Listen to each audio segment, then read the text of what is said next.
Pardon me, Morty Vicar.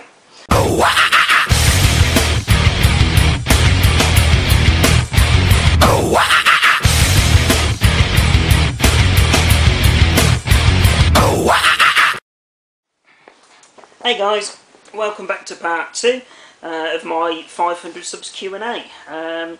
This I think is going to run into quite a few parts. So the first part I managed to answer 4 questions and ran out of time. So let's go on to the next set of questions nice and quickly, guys. So these questions are from my good friend Aaron, aka Airrunner85. So thanks for your questions, matey.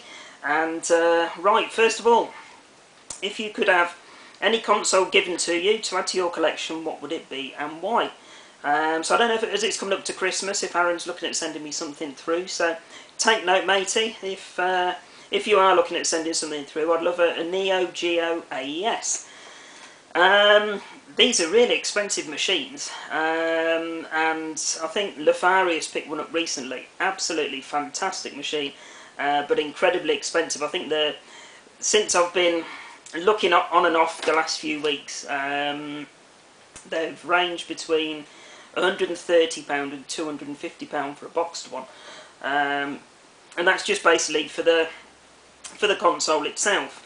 And then obviously you've got your games on top, and some of the games go for absolutely crazy money. So it's really a bit of a pipe dream. And if I could ever afford the console, I'd end up having to go the route that Lefarius did and buy the adapter for it to play like the 110-in-1 carts, you know, the dodges that you can get hold of for it. So, but yeah, if you'd like to buy me something Airrunner, the Neo Geo AES would be lovely even.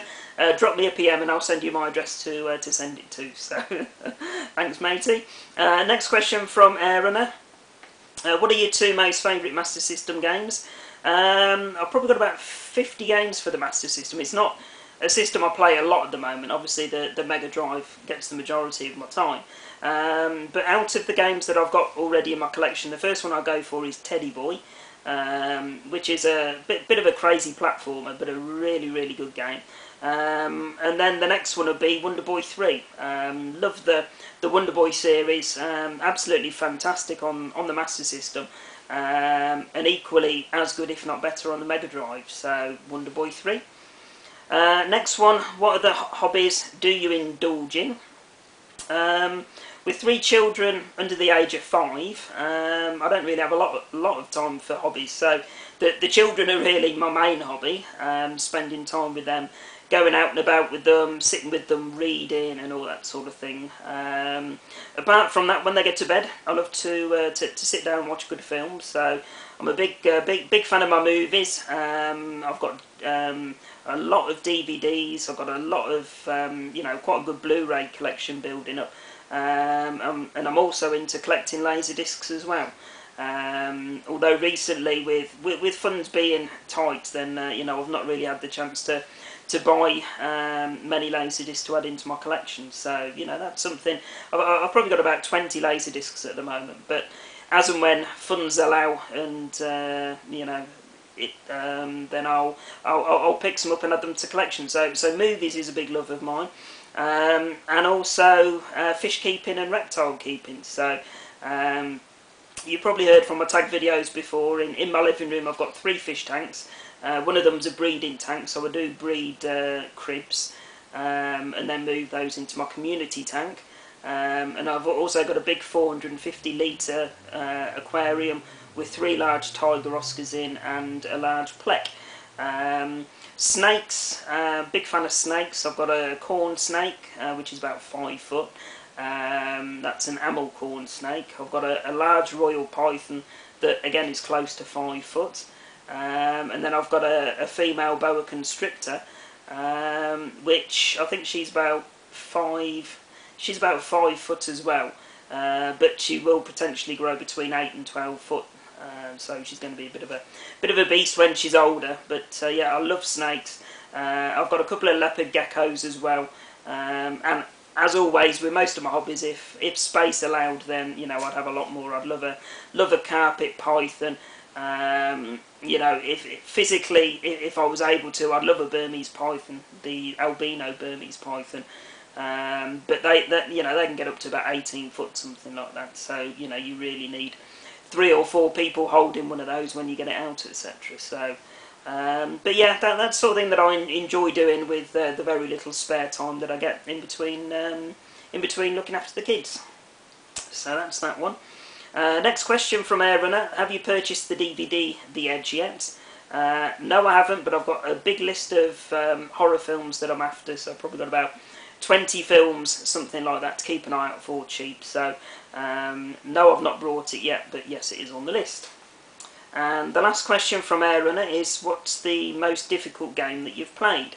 For me, it's probably the Mega Drive version of Fantasia. That is an incredibly hard game. I've never played it before I brought it and added it into my retro collection. And a lot of people said, "Oh, you won't believe how hard that is. That's such a frustrating game." And I went to do a gameplay video of it probably, a month and a half ago, and I couldn't even get halfway through the first level. It just infuriated me so much.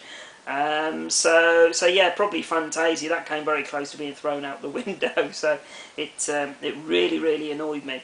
Time-wise, I think we're doing okay, guys. So we'll crack on with the next question. It's from my good friend Ian Wilson, 1978. Hello, sir. If you had to give up all of your MD Mega Drive games but one, which one would you keep? For me, that's a toss-up between the legendary Castle of Illusion and Streets of Rage 2. Thought long and hard about that earlier as to which one specifically I'd choose, and I went with Streets of Rage 2. Streets of Rage 2 probably holds the most memories for me back in the day.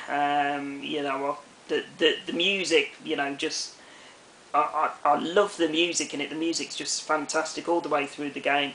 The levels are fantastic, and it's the sort of game that if you've got a quick 10 minutes or a couple of hours, you can just sit down, put it on, and just blast through it. It's an absolutely fantastic game, and it's a game that I never tire of playing. So that's that one. So thank you, Ian.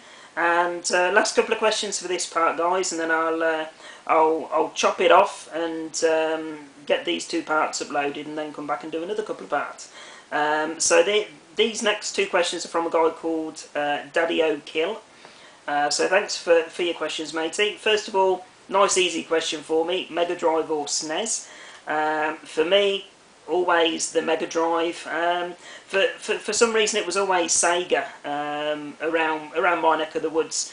And from what I can gather from a lot of other UK retro gamers, very few of their friends had Nintendos. I think obviously Nintendo was a much bigger company in America than it was in Europe.